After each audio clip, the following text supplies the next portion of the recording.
Hello guys, Bhavish के kitchen में मैं आप सभी का स्वागत करती हूँ। अगर आप मेरे चैनल पर नए हैं तो चैनल को सब्सक्राइब करके ज़रूर जाना। आप सभी ने पकोड़े तो काफ़ी टाइप के खाए होंगे, गोभी के, पनीर के, ब्रेड के, कांदे के, लेकिन क्या आपने कभी कच्चे पपीते के पकोड़े खाए हैं? अगर नहीं खाए तो इस वीडियो को लास्ट तक ज़रूर देखना।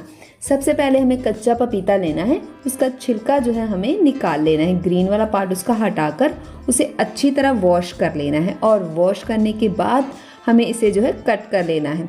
2 भागों में कट करने के बाद हमें जो है इसको अब हम करेंगे कद्दूकस।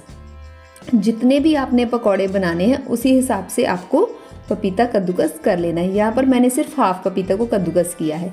कद्दूकस आपको ज़्यादा बारीक वाला बिल्कुल भी नहीं करना है, आपको मोटे वाला कद्दूकस करना है। मेरा पपीता यहाँ पर कद्दूकस हो चुका है। और अब हम करेंगे प्याज को कट। प्याज हमें लंबे लंबे काटने हैं, लेकिन थोड़े बारीक काटने हैं, ज़्यादा मोटे वाले नहीं रखने हैं।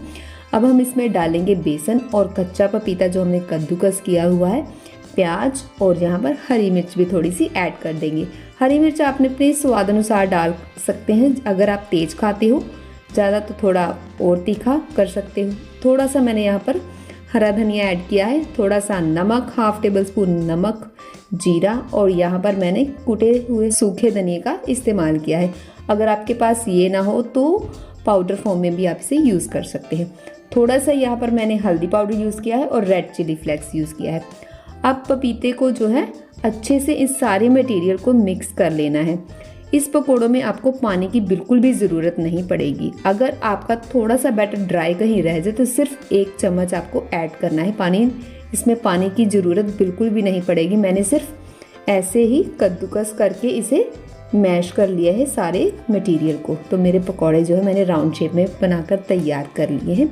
और अब हम इसे करेंगे डीप फ्राई। यहाँ पर डीप फ्राई करते समय आपको ध्यान रखना है, लो टू मीडियम फ्लेम पर आपको इसे डीप फ्राई करना है। इसका सिर्फ हल्का सा गोल्डन ब्राउन कलर आ जाए तो इसे निकाल लेना है। ये पकोड़े काफ़ी जल्दी ही बनकर तैयार हो जाते हैं।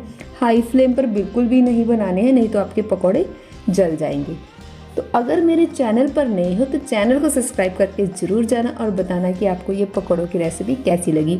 और मैंने पहले कच्चे पपीते के परांठे की भी रेसिपी शेयर की हुई है, उसका लिंक आपको डिस्क्रिप्शन बॉक्स में मिल जाएगा। और इस